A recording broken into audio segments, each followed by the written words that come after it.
On a frozen winter night, a retired Navy SEAL driving a taxi met a little girl who asked him to pretend to be her father, because hers was already gone forever. As lights filled the park and families laughed, another child suddenly ran toward him in tears, whispering that a woman was chasing her, smiling, and calling herself Mom. In that moment, standing between two frightened children, the soldier felt God's quiet command to stay, to protect, and to choose courage over fear, no matter the cost.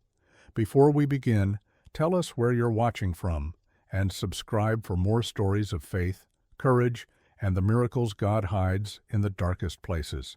Winter wrapped downtown Chicago in pale light and artificial snow. Christmas music drifted across the park, bright and hollow, while a yellow taxi idled at the curb, its driver watching families pass like scenes he no longer belonged to. Daniel Brooks had learned how to wait. Years of missions had taught Daniel Brooks that waiting could be louder than gunfire. The body never forgot. The city might look peaceful, lights strung like prayers, laughter rising into the cold. But Daniel Brooks felt the familiar tension humming under the skin, a warning system that never powered down. The taxi meter clicked softly. Daniel Brooks kept one hand on the wheel, the other resting on a folded receipt, eyes forward but unfocused. The windshield reflected Christmas lights like distant flares. Somewhere in the noise of the street, memory pressed in, metal echoes, shouted commands, the weight of responsibility that never truly left. A small voice broke through it. "Are we here yet?" Daniel Brooks glanced into the rearview mirror. Mia sat in the back seat, feet not quite touching the floor, bundled in an expensive coat that looked untouched by real life. Her voice was calm, but her eyes were sharp, too sharp for a child who should still believe the world was simple. "Yes," Daniel Brooks said, "this is the place." The taxi rolled to a stop beside the festival entrance near the park. Families streamed past, parents juggling hot drinks and gloves, children tugging them toward lights and music. The smell of sugar and fried dough drifted in through the cracked window. Mia didn't move right away. Daniel Brooks noticed these things. He always did. Stillness where there should be excitement. A pause that felt heavier than hesitation. "Do you want me to wait?" Daniel Brooks asked. Mia looked at the crowd, then back at him. "My dad used to take me places like this," Mia said. The words landed carefully, as if tested for weight before being released. Before he died. Daniel Brooks felt something tighten behind his ribs. "I'm sorry," Daniel Brooks said, automatically. The phrase felt thin, like a bandage on a wound that had already healed wrong. Mia studied him. "Would you come with me?" Daniel Brooks hesitated. Professional boundaries flickered through his mind. Driver, passenger, clock still running. But there was another voice too, quieter and older, the one that remembered promises made to men who didn't come back. "Just for a little while," Mia added. "You can pretend to be my dad." Pretend. Daniel Brooks swallowed. The word stirred ghosts. He had pretended before, pretended fear didn't exist, pretended loss was manageable, pretended that survival meant the same thing as living. A low, steady presence shifted beside the driver's seat. The German Shepherd lifted its head, ears angling toward Daniel Brooks, waiting, not questioning, never questioning. Daniel Brooks exhaled. "All right," Daniel Brooks said, "for a little while." The festival swallowed them whole. Music pressed from hidden speakers, cheerful and relentless. Lights blinked in rhythmic patterns that made Daniel Brooks's eyes ache if he stared too long. He forced himself to breathe slowly, to match his steps to Mia's smaller ones. Mia slipped her hand into Daniel Brooks's without asking. The contact sent a sharp jolt through him, unexpected, electric. Daniel Brooks nearly pulled away on instinct, a reflex from another life, where closeness came with consequences. Instead, he tightened his grip just enough to be reassuring. People passed them without a second glance. To them, Daniel Brooks was just another father in a winter jacket, another man fulfilling a seasonal obligation. The invisibility was almost comforting. Mia pointed at a booth glowing with colored bulbs. "That one," she said, "the ring toss." Daniel Brooks nodded and paid without comment. The bottles stood in neat rows, promising cheap prizes and small victories. Mia tossed the rings carefully, jaw set with determination. When the first ring bounced wide, her shoulders tensed. "It's okay," Daniel Brooks said. "Try again." She did. The second ring landed cleanly. Mia smiled. Not wide, not loud, but real. Daniel Brooks felt something loosen inside him. The sensation was unfamiliar, almost dangerous. He reminded himself this was temporary, a job within a job, nothing more. They moved through the festival slowly. Mia asked questions Daniel Brooks didn't expect. About the dog, about the taxi, about why Daniel Brooks looked tired, even when he smiled. "Some nights are louder than others," Daniel Brooks said finally. Mia accepted the answer without pressing. She seemed to understand the value of unasked questions. At the edge of the park, fake snow drifted down from hidden machines, melting before it touched the ground. Children shrieked with delight. Adults laughed, phones raised, moments captured and packaged. Daniel Brooks felt the old pressure building again. The noise, the movement, too many variables. His pulse quickened, and for a second the world tilted, edges sharpening. The dog stepped closer, brushing Daniel Brooks's leg, grounding him. Here. Now. Daniel Brooks closed his eyes for half a breath. When he opened them, Mia was watching him, not with fear, but concern. "You okay?" Mia asked. Daniel Brooks nodded. "Yeah, just cold." Mia nodded back, satisfied. She leaned against his side, light but certain, as if she had always known where to stand. They were laughing, actually laughing, when the sound cut through everything else. A cry, high, broken. Daniel Brooks froze. The crowd kept moving, music playing, lights blinking. But the sound came again, closer this time. A child's voice fraying at the edges. Daniel Brooks turned. A small figure pushed through the people, eyes wide, breath hitching. She ran straight toward them, arms flailing, panic written in every step. "Help! Please!" The girl collided with Daniel Brooks's leg and clung to him like he was the only solid thing left in the world. Daniel Brooks reacted without thinking. He dropped to one knee, one arm automatically forming a barrier between the child and the crowd. "It's okay," Daniel Brooks said, voice low, steady. "You're safe." The girl shook her head violently. "She's coming," she gasped. "She says she's my mom. She's not." Daniel Brooks felt the shift instantly. The air changed. His senses sharpened, narrowing the world down to threats and exits and lines of sight. Mia knelt beside him. She didn't touch the girl, didn't crowd her. She just stayed close.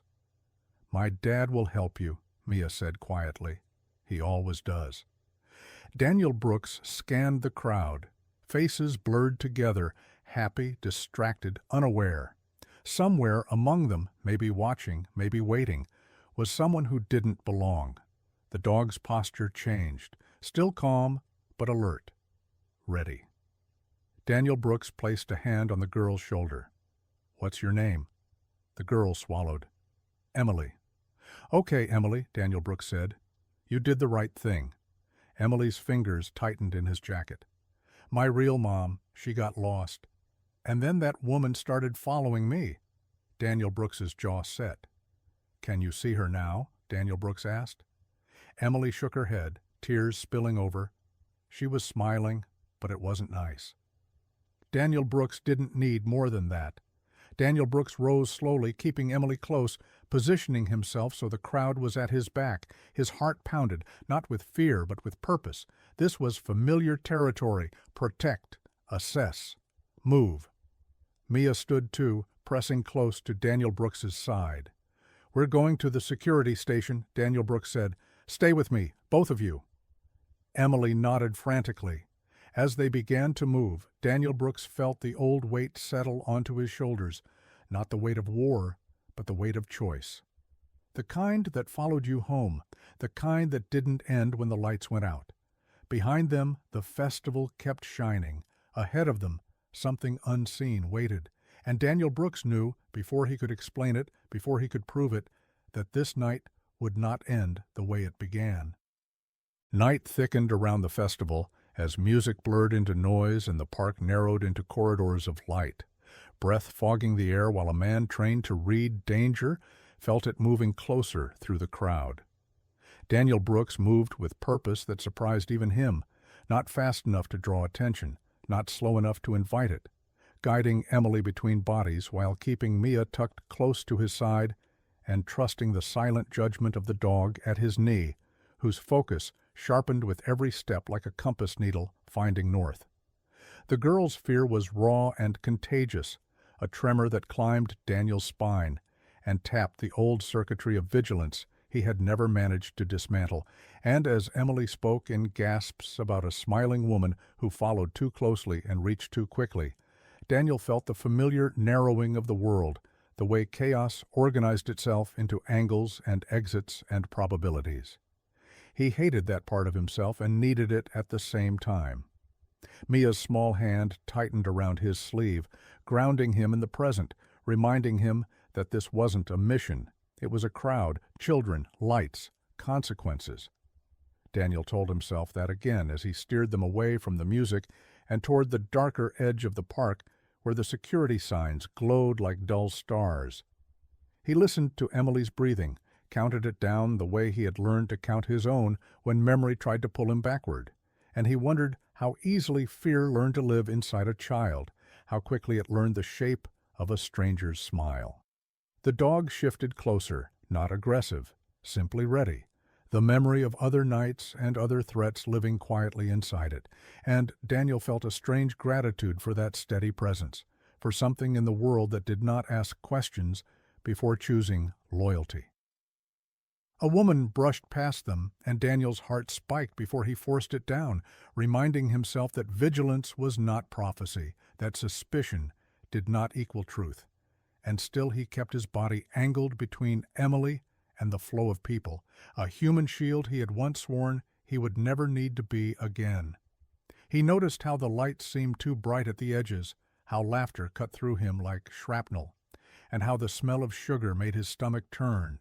And he recognized the warning signs, the early stages of the spiral, the place where the past leaned in to whisper that danger always wore a friendly face. He adjusted his pace, breathed through his nose, pressed his heel into the pavement to feel something solid, and told himself to keep moving because stopping was when the noise caught up. Emily whispered that the woman had said she lost her phone and needed help, that she called Emily by name even though they had never met. And Daniel felt the quiet click of a conclusion forming without proof, the part of his mind that hated uncertainty, choosing a line to stand on. He asked Emily where she last saw her real mother and when she said ice cream and lights. And then, nothing. He pictured the chaos of the place swallowing moments whole, understood how easy it was to lose a child here and how hard it would be to find one, and that understanding deepened his resolve without turning it into panic. Mia asked if they were going to be okay, and Daniel heard in her voice the echo of other questions children asked when adults failed them, and he answered with a certainty he wished he always felt, telling her yes, while knowing that certainty was a tool, not a guarantee. The dog's attention fixed somewhere behind them, and Daniel didn't turn, not yet, choosing instead to trust that instinct without feeding it. And he wondered whether trust was something learned or something remembered from before. The world taught you otherwise. As they reached the outer ring of the festival, the music dulled and the crowd thinned, and Daniel felt the pressure in his chest ease just enough to think clearly, to plan the next steps without the roar of memory drowning him out. He knew the security station would mean questions and lights and voices, and that part of him braced for that too, for the way authority could complicate simple truths, for the way proof mattered more than fear, and he told himself to be patient, to keep his tone steady, to let process do what process was built to do. Emily stumbled, and Daniel caught her, felt how light she was, how fragile trust could be, and he remembered a promise he once made to himself in a different winter, that if he ever walked away from war, he would not walk away from people, and the memory steadied him more than he expected. Mia stayed close, watchful in a way that made Daniel ache, a child who had learned too much too early, and he wondered how many invisible lessons the night was already teaching her, lessons he could not erase, but could try to shape.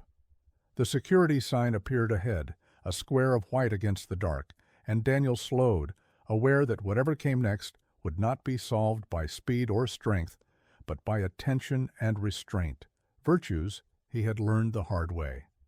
Behind them, laughter swelled again, the festival reclaiming its rhythm, and Daniel felt the uncanny sense of standing between two worlds, one bright and careless, the other shadowed and precise, and he knew that crossing into the light did not mean leaving the shadows behind. As they approached the station, Daniel caught a glimpse of a woman at the edge of his vision, standing too still for the chaos around her, watching with an intensity that made the dog tense and Daniel's pulse quicken, and he chose not to look directly yet, saving that moment, aware that the night was rearranging itself even as he tried to hold it steady. The security station glowed harsh and white against the winter night, a box of order carved into chaos, where radios crackled and rules replaced instinct, while a man who trusted neither prepared to hand truth over to process. Daniel Brooks felt the shift the moment they crossed the threshold, the way authority rearranged the air and turned fear into paperwork, and he told himself to slow down, to let the systems do what they were designed to do, even as every nerve urged him to keep control. The station smelled of disinfectant and overheated metal, and voices overlapped in clipped phrases that meant nothing to Emily and too much to him.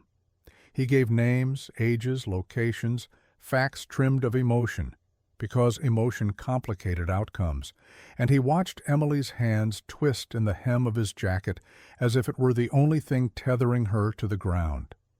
The dog stayed close, not imposing, simply present, a quiet reminder that vigilance could be calm and still be effective.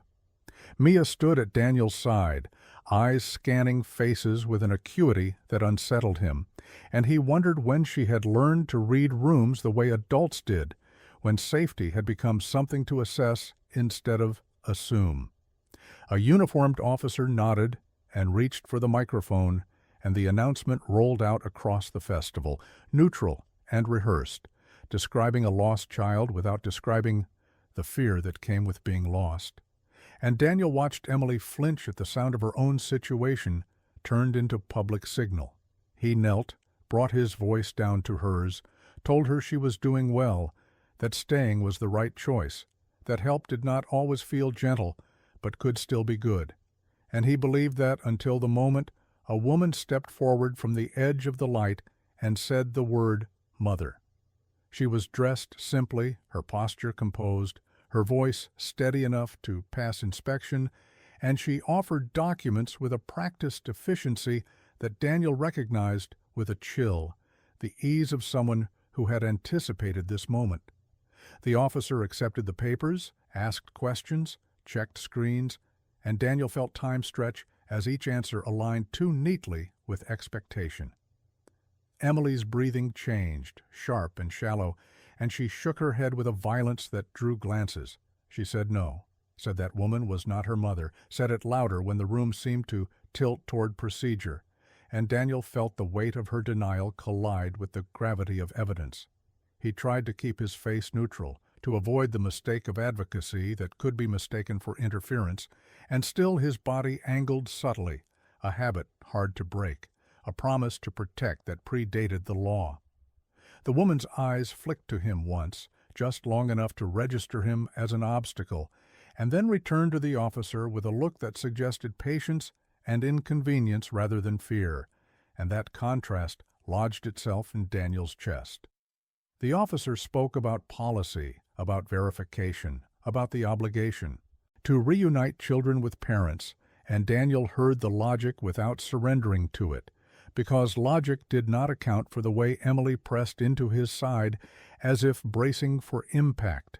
He asked for time, asked if they could wait for Emily's mother to come forward, kept his tone respectful because respect kept doors open, and the officer answered with a version of sympathy that ended in the same conclusion, that the documents were valid, that the woman had met the criteria, that delaying would be improper. Daniel felt the old frustration rise, the memory of checkpoints and wrong calls, and the cost of decisions made with incomplete information, and he tamped it down, knowing that pushing harder would only harden the lines he needed to keep soft. Mia tugged his sleeve then, subtle and urgent, and when he looked at her, he saw not a child seeking reassurance, but a witness forming a judgment.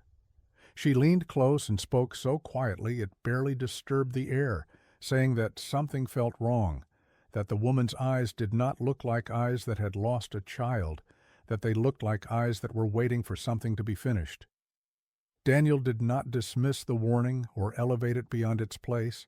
He stored it where he stored the things that mattered, in the careful space between instinct and proof. The officer turned back with a practiced smile and reached for Emily, and Emily recoiled, pleading now with words that tangled over each other, insisting again that this was not her mother, that her mother would smell like cold and sugar, that her mother would be crying, and Daniel felt a pressure behind his eyes that had nothing to do with lights. He put a hand on Emily's shoulder, not to restrain, but to steady, and told her he would stay right there, that she would not be alone even as the rules moved around them. The woman accepted Emily with a composure that read as relief to the room and as something else entirely to Daniel, and for a brief moment their gazes locked, a silent exchange that carried more meaning than either would admit. Daniel noted the woman's grip, firm and efficient, and the way she angled Emily toward the exit as if eager to reduce witnesses, and he told himself that observation was not accusation, that restraint was still the right play. He signed where asked, answered what was required, and kept his voice level because level voices bought time. As the woman began to leave, Mia stepped forward, her courage surprising everyone including Daniel, and she looked up at the officer and then at the woman and said simply that she did not believe Emily was safe, that children knew when adults lied because they lived with consequences adults forgot. The room stilled for half a breath, just enough for hope to flicker, and then the officer thanked Mia kindly and repeated the conclusion with a gentleness that felt final. Daniel felt the moment pass like a door closing, not slammed but shut all the same, and he made a choice then that had nothing to do with defiance and everything to do with patience, deciding that if he could not stop what was happening here, he could still observe it, remember it, and act later within the bounds that remained. He watched the woman guide Emily away, watched Emily look back once with a plea she did not have the language to shape, and Daniel held her gaze until distance swallowed it, imprinting the moment as one imprints coordinates before a long walk. The dog stayed with him, sensing the unresolved tension and accepting it without judgment, and Daniel felt the strange calm that followed a decision made under pressure, the kind that did not promise ease but did promise direction. Mia slipped her hand into his again, not asking if he was okay, knowing better than to ask questions with answers too heavy for the room, and Daniel squeezed back, a silent vow that this would not end with paperwork. As they stepped back into the night, the festival noise rushed in to fill the space the station had carved out, and Daniel noticed the way the lights seemed harsher now, the cheer more brittle, as if the city itself sensed the imbalance and tried to compensate. He caught sight of the woman ahead, already blending into the flow, and told himself to remember everything, the cadence of her steps, the angle of her shoulders, the absence of haste where haste would have been honest, and he felt the future press close, not yet visible, but unmistakably present, waiting for him to decide when process ended and responsibility began. Snow began to fall for real as the festival lights blurred, and the space between certainty and doubt narrowed into a single breath where a man who trusted patterns more than promises realized the night was not finished correcting itself. Daniel Brooks stood just beyond the security station's light, the cold sharpening his thoughts as the woman who had taken Emily disappeared into the crowd, and for a moment he told himself that discipline meant letting go, that restraint was a form of protection too, even when it tasted like failure. Mia's hand remained in his, steady and warm, and the dog's presence at his side carried a low, patient readiness that mirrored Daniel's own uneasy calm. He was counting steps in his head, grounding himself, when a voice broke through the hum of generators and laughter, thin with panic and stripped of polish. The woman stumbled into the light like someone who had been running without knowing where she was going, her coat worn, her breath ragged, her eyes searching faces with a desperation Daniel recognized immediately, the look of someone who had lost something irreplaceable and knew time was an enemy. She said Emily's name once, twice, and the sound of it carried a weight that the station had not, a grief already blooming before confirmation. Daniel watched the officer's turn, watched the posture of authority shift, as she spoke quickly about ice cream and lights and a moment's distraction that had swallowed her world, about a bag gone missing with everything she owned inside it, papers and phone and proof of self, leaving her stranded inside the most public of nightmares. The officer asked questions and the woman answered without rehearsal, her story uneven and urgent. And Daniel felt the internal balance tip as instinct and observation aligned, the pieces rearranging themselves into a shape that made sense. Mia looked up at him with a quiet certainty that asked no permission, and Daniel nodded once, a signal as much to himself as to her that the warning she had offered mattered. The officers moved to contain the situation, radios crackling with a new urgency, and Daniel stayed close without intruding, aware that this was a hinge moment where clarity could still be lost if mishandled. He asked the woman gently where she had last seen her daughter and listened as she spoke not just with words, but with pauses, with the way her voice broke on small details that no imposter would remember because they hurt too much to invent. The dog shifted, nose low, not tracking a scent so much as registering a change in the air, the difference between practiced calm and genuine fear, and Daniel trusted that difference more than any document. When an officer mentioned the woman who had already left with Emily, the mother's face drained of color, and she shook her head hard, insisting she did not know that person, that she had never seen her before tonight. And Daniel felt the last of his restraint loosen into purpose. He asked permission to walk the perimeter with her while the station coordinated, framing the request as help rather than challenge. And the officer agreed with a look that suggested relief at sharing the weight of uncertainty. Outside, the festival's brightness felt obscene, and Daniel guided the woman away from the noise, asking careful questions, not leading, letting truth surface in its own time. She spoke of scraping by, of taking extra shifts, of choosing ice cream as a small promise she could afford, and Daniel heard in her story the echo of countless choices made under pressure, the kind that never make headlines but define lives. Near a maintenance fence, the dog paused, attention caught by something out of place, and Daniel followed that cue to a discarded tote, half hidden under a bench, its zipper broken, its contents scattered like a confession. Inside were items that belonged to the mother, unmistakable in their ordinariness, and alongside them things that did not, a kit assembled with intent rather than need, pieces that suggested planning and disguise rather than accident.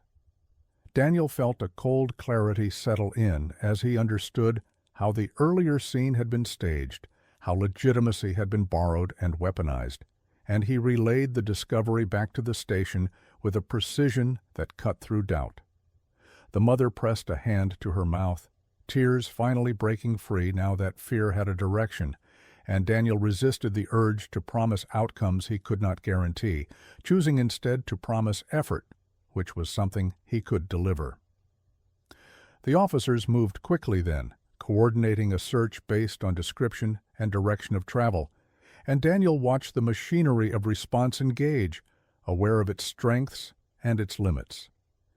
He offered to walk with the mother, to keep eyes on the crowd while the official channels worked, and she accepted with a nod that held both gratitude and resolve. As they moved, Daniel catalogued faces and exits, remembering the woman's efficient grip, the absence of relief in her posture, the way she had angled toward disappearance rather than reunion, and he felt the old training slot into place without resistance, not as violence, but as vigilance. Mia stayed close, quieter now, absorbing the gravity of the shift, and Daniel wondered how this night would live inside her later, what lessons it would teach about trust and courage, and the cost of speaking up. The dog paced at Daniel's heel, a steady rhythm that kept his thoughts from splintering, and he found himself grateful again for loyalty that did not require explanation. They reached a service alley where the lights thinned and the snow gathered undisturbed, and Daniel paused, listening, sensing the city's undercurrent, aware that the window for correction was narrowing with every minute. He told the mother what he knew and what he suspected, careful to separate fact from inference, and she nodded through tears, anchoring herself to the truth because it was the only solid thing left. When the radio crackled with a partial sighting, Daniel felt the future draw close, a line connecting the station to the streets and beyond, and he understood that the night had crossed from confusion into pursuit, that patience would soon give way to action, shaped by responsibility rather than impulse. He took one last look back toward the festival, its light still spinning joy out of darkness, and he felt the resolve settle fully, the quiet decision to see this through without spectacle or shortcuts, knowing that whatever came next would test not just his training, but his restraint, and that the line between right and lawful would need to be walked with care. The city settled into a deeper cold as the festival thinned, streets hardening into quiet lines of intent, and a man who had learned to compartmentalize survival faced the cost of choosing where to stand and when to move. Daniel Brooks made the decision before he spoke it aloud, because some choices announce themselves in the body first, a tightening behind the eyes, a steadying of breath, a sense of alignment that cut through doubt like a clean edge. He brought Mia back to the taxi, the familiar yellow shape, a pocket of safety amid the dark, and he felt the conflict rise immediately, the old discipline insisting on separation of roles, while another voice argued that protection did not end at the edge of convenience. Mia listened without interruption as he explained that she would go home, that adults would take it from here, that staying was not an option, and she accepted it with a maturity that unsettled him more than protest would have. She asked only one question, whether he was coming back, and Daniel answered yes without qualifying the promise, knowing the weight of such words and choosing them anyway. The dog circled once and settled near Mia's feet, eyes tracking Daniel with an awareness that felt like understanding rather than obedience, and Daniel placed a hand briefly against its neck, a wordless transfer of responsibility that steadied them both. The drive to the estate was quiet, the city lights reflecting off windows like distant signals, and Daniel felt the pull of two worlds stretching him thin, the fragile normality Mia represented, and the sharpening urgency of the hunt drawing him back. He delivered Mia to the care of security at the gate, exchanged minimal words, and watched her disappear inside a house too large for silence, resisting the urge to look back once he turned away because looking back made leaving harder. As he drove back toward the park, Daniel's thoughts arranged themselves into a plan that balanced patience with initiative, a route that respected the limits of authority without surrendering to them. He met Emily's mother near the edge of the search perimeter, where officers coordinated routes and descriptions, and he kept his presence purposeful but deferential, careful not to undermine the process even as he prepared to supplement it.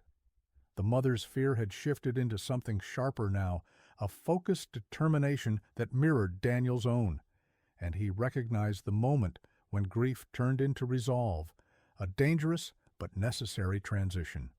He asked permission to walk with her beyond the brightest areas, to look where the crowd had thinned and assumptions were fewer, and she agreed with a nod that carried both trust and urgency. The dog moved ahead without pulling, attentive to changes Daniel could not name but trusted all the same, and Daniel felt the familiar partnership click into place, not a command, but a shared intention shaped by past nights and hard lessons. They moved through side streets, where the festival's cheer faded into the hum of traffic and the scrape of wind against brick. And Daniel noticed the absence of randomness here, the way patterns emerged when noise fell away. He listened to the mother recount small details she had not shared before, the way Emily liked to count steps, the song she hummed when nervous, the habit of looking back twice to be sure, and Daniel filed these details not as sentiment, but as data, anchors that could orient them if they found signs of her. The radio updates crackled intermittently, partial sightings and missed connections, and Daniel resisted the urge to rush toward each one, knowing that speed without direction exhausted more than it solved.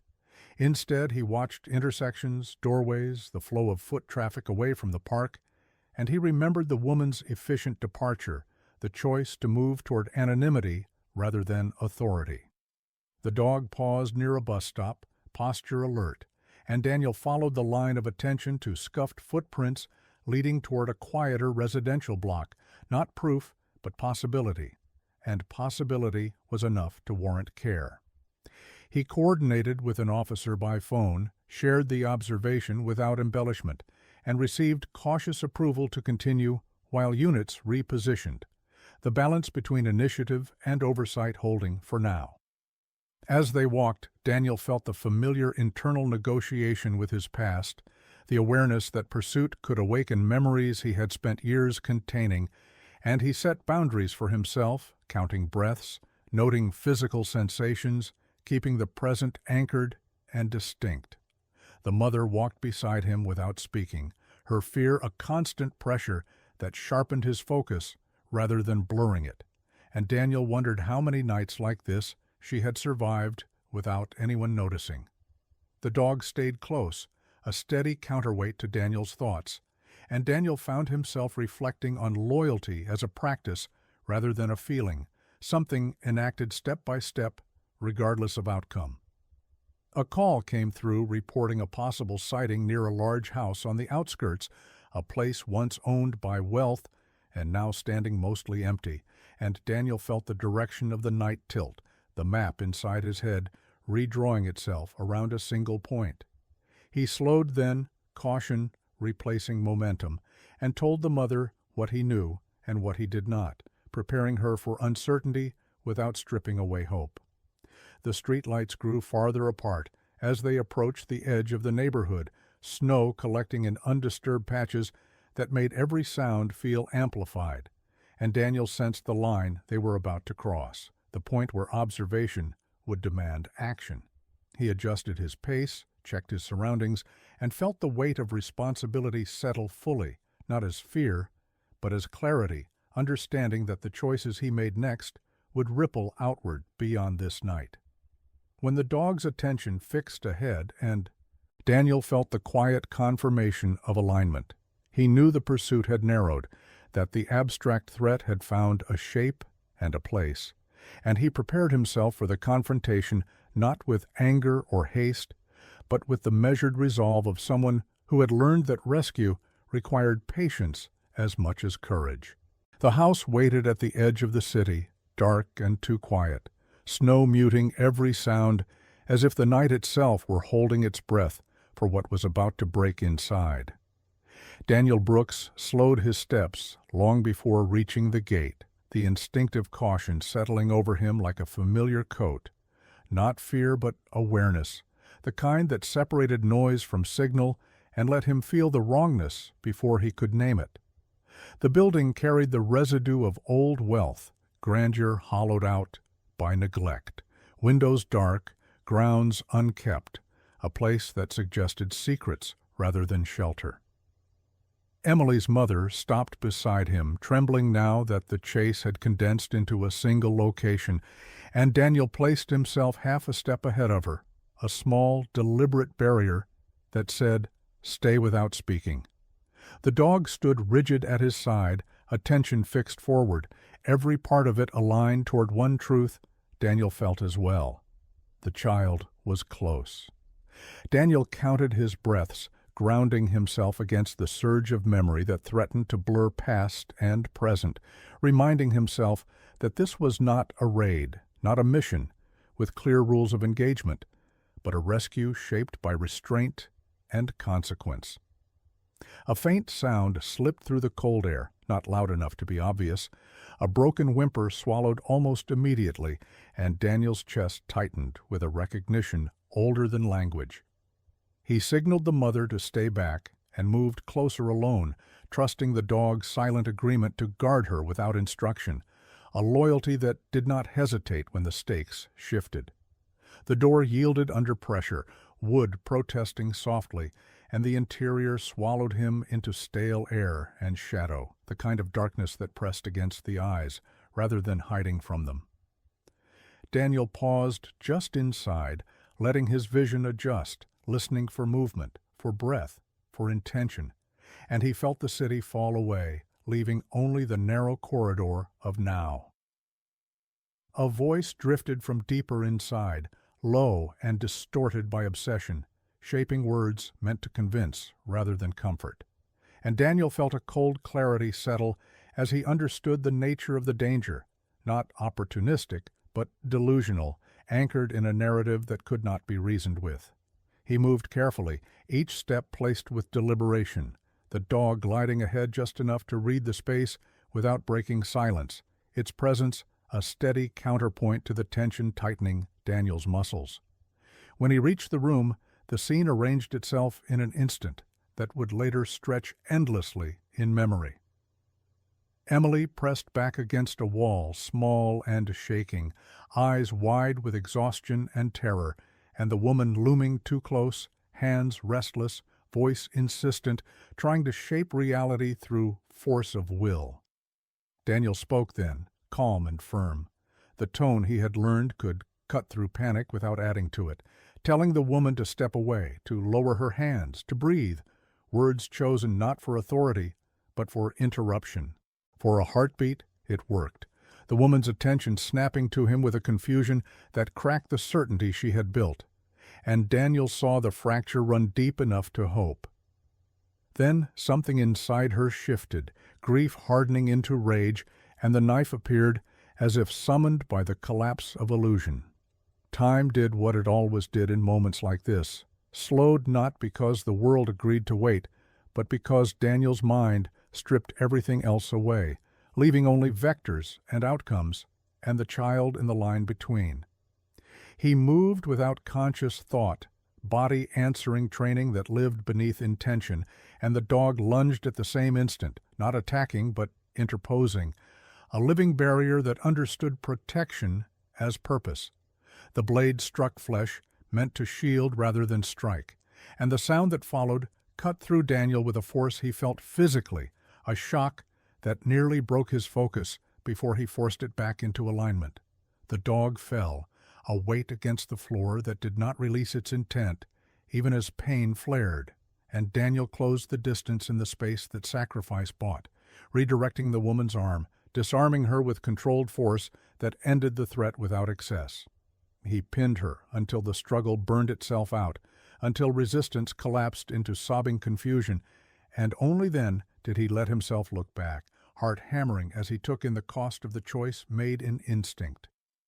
Emily had not moved, shock holding her in place, and Daniel reached her first, lowering himself to her level, telling her it was over, that she was safe, repeating the words until they found purchase. He called for help with a voice steadier than he felt, relaying location and condition with clinical precision, because precision was a lifeline when emotion threatened to overwhelm. Emily's mother rushed in then, breaking the boundary Daniel had tried to maintain, collapsing around her child in a tangle of relief and grief that filled the room with raw sound. And Daniel turned away, not from them, but toward the dog, whose breathing was labored yet present, whose eyes tracked Daniel with the same trust they always had. Daniel pressed his hands where he knew to press, speaking quietly, promising nothing but presence, and he felt a surge of anger he had not allowed himself in years, anger not at the woman or the world, but at the fragility of the things he cared about, at how easily safety could be torn. Sirens grew louder, red and blue light bleeding through broken curtains, and Daniel felt the weight of the night settle into something like exhaustion, the adrenaline draining away to leave space for consequence. Officers moved in, voices sharp and controlled, taking custody of the woman whose reality had shattered beyond repair. And Daniel watched them with a distant clarity, aware that restraint had held, but violence had still found its mark. He answered questions briefly, pointed to evidence, kept his focus anchored on the present tasks until the room filled with order and procedure again, until chaos was contained within forms and statements. As paramedics worked over the dog, Daniel stayed close, hand never leaving that familiar place, grounding himself as much as offering comfort, and he wondered how many times loyalty had been repaid with pain across histories that never learned. When Emily looked at him, eyes clearer now, fear giving way to confusion, Daniel met her gaze and nodded, a simple acknowledgement that said, "You did not imagine the danger, and you survived it." The woman was led away, no longer a threat, but not yet a story anyone was ready to understand, and Daniel felt the complicated truth settle in that rescue rarely ended cleanly, that saving one life often exposed the brokenness of another. Outside, the snow continued to fall, indifferent and gentle, covering footprints and blood alike, and Daniel understood that the night had reached its turning point, that what came next would not be pursuit or confrontation, but reckoning with law, with grief, with the cost of standing between harm and innocence. As the stretcher rolled past him, Daniel kept his hand where it belonged, eyes forward, breath measured, carrying the knowledge that some choices etched themselves permanently, not as regret, but as responsibility, and that he would bear this one the same way he bore the others, quietly, completely, and without apology. Dawn approached quietly, washing the outskirts of the city in pale gray, as emergency lights faded, and the night's violence gave way to paperwork, breath, and the slow reckoning that followed survival. Daniel Brooks stayed where he was long after the house emptied, long after the woman was led away in handcuffs, and Emily was wrapped in a blanket and reunited with her mother under the careful watch of officers who spoke in low, practiced tones. The adrenaline ebbed, leaving behind the familiar hollowness that always came after he crossed a line he could never uncross, the place where action ended and memory began its work. He answered questions without embellishment, giving times and movements and facts stripped clean of feeling, because feeling complicated statements, and he had learned the cost of complication.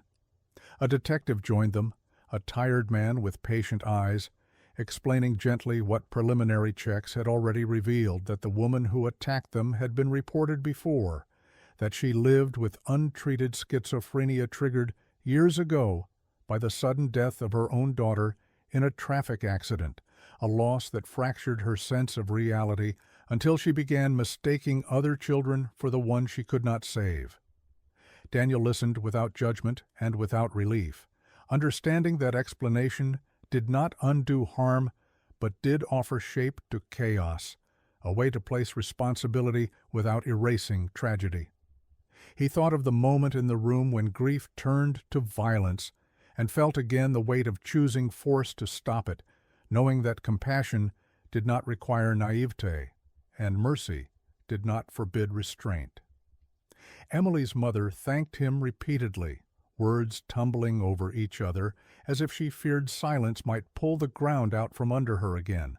and Daniel responded with nods rather than promises, aware that gratitude could not be a bridge back to normal and did not need to be.